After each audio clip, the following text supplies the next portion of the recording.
All right, today we're going to talk about the 6 years that really lit the fuse for the Texas Revolution. We're going to break down the key moments, the dominoes that fell between 1824 and 1830, pushing Texas right to the edge of all-out war. So how does a revolution even start? I mean, really, it's never just one thing, right? It's a chain reaction, a push here, a shove there, and suddenly control and resistance are just spiraling. And that's exactly what we're going to trace today, that domino effect. So where do we start? Well, you have to start with the rule book, right?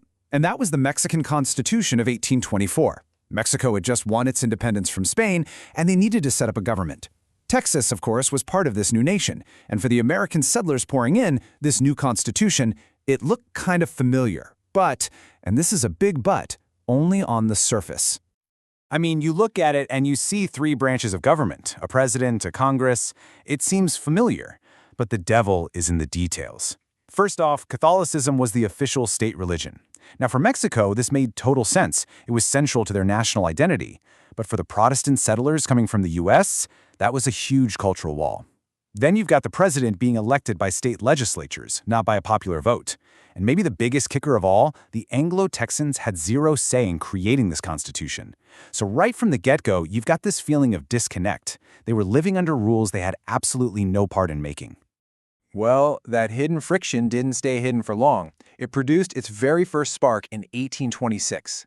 Now, this wasn't some huge fire, but it sent up a massive plume of smoke that the government in Mexico City absolutely could not ignore.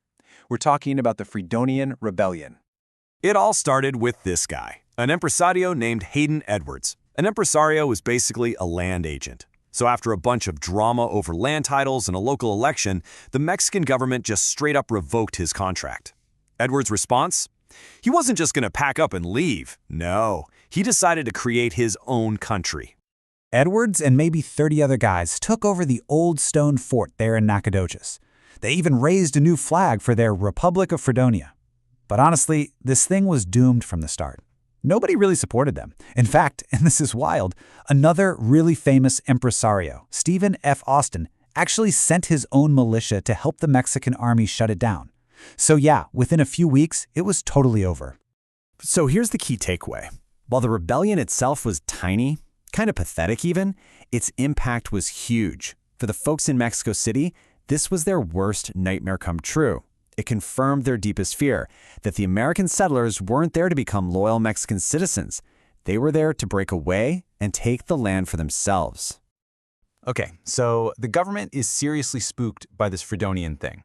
They realize they need eyes on the ground. And they don't just send some bureaucrat, they send one of their top military guys to find out what is really going on up in Texas. Enter General Manuel de Mier y Terán.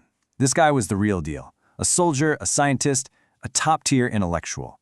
He was officially leading a scientific and boundary expedition, but let's be real. His main mission was to check on the loyalty of these Anglo settlers and see how secure the territory actually was.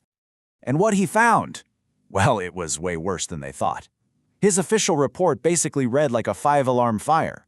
He's writing back saying, hey, the Anglos outnumber Mexicans 10-1 in some places. They refuse to learn Spanish, they've got their own separate schools, and all their trade, all their money is flowing back and forth with the United States, not with us.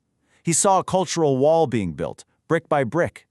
Terán's conclusion was just blunt. There was no sugarcoating it. He told his government in no uncertain terms, you have to act now or you will lose Texas. This wasn't a maybe anymore. In his mind, it was a dead certainty.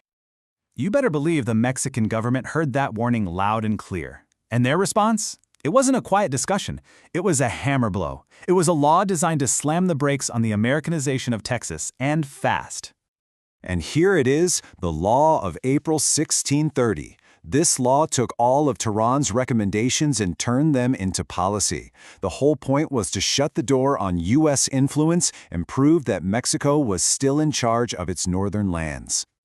And man, this law did not mess around. It completely banned any new immigration from the United States. Done. It suspended most of the land grants, the very things that brought the settlers there in the first place. It also outlawed bringing in more enslaved people, which is a direct hit to the Anglo-Texan economy. And to top it all off, they were sending in more soldiers and more tax collectors to make sure everyone followed the new rules. Now, you have to see this from both sides. From Mexico's perspective, this was completely reasonable. I mean, what country wouldn't act to secure its own borders? But for the Anglo-Texans, this felt like a total betrayal. It cut them off from their families back in the States. It choked their businesses. It felt like an economic declaration of war. They literally called it the most objectionable thing the government had ever done.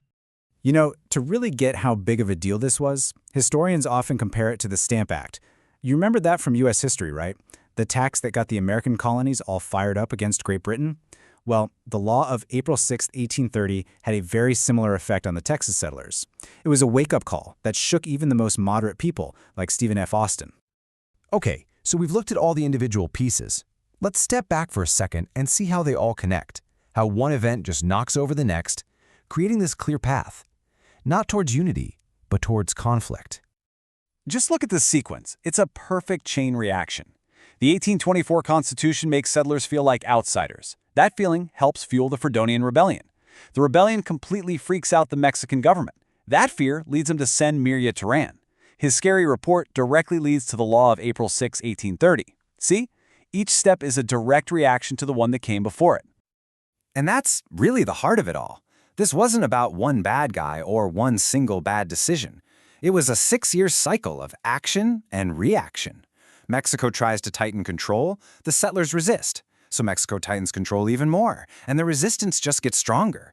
And with every turn of that cycle, the two sides were pushed further and further apart. Which brings us to the big question. By the end of 1830, the door to American immigration was slammed shut. The land grants were on ice, and for a lot of settlers, any trust they had in the Mexican government was just gone. What started as a disagreement over rules had morphed into this massive clash of cultures and economies. So you have to wonder, at that point, was there any turning back, or was a revolution now inevitable?